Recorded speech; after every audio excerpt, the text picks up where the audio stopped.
एगुरे बात कहे के मन करता बताई कि जब जब की आवाज बढ़ू कि भाई बहन की आवाज बढ़ू आवे वाला जन सूरज बढ़ू बिहार में सुधार होई हो। अरे तो भाई जब बिहार में सुधार होई हो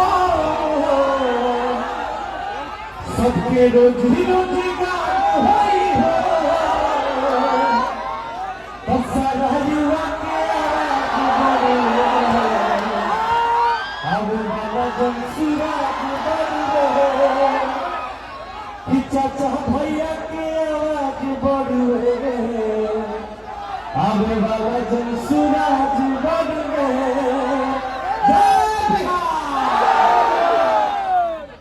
आप बताइए कि बिहार में बदलाव होने के चाहिए कि ना होने के चाहिए ना। बिहार में वोट तो फैक्ट्री भी बिहार में लगे के चाहिए।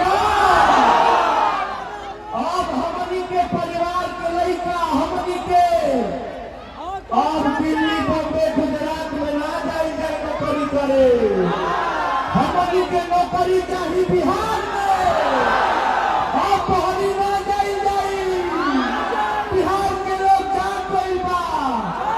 बिहार के लोग जान गई बा अपना हक के अधिकार के पहचान गई बा। अरे भैया इस जगह वाला के बा भैया चाची लोग के बेटा आज बनिए किसान लाल रउआ सबके लाल बिहार के माटी के लाल भैया प्रसाद किशोर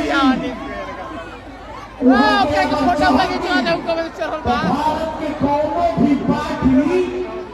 वहाँ के मंत्री बना के बैठा दी लेकिन ना वहाँ के सब चीज ठोकर मार के रोडे रोडे कर के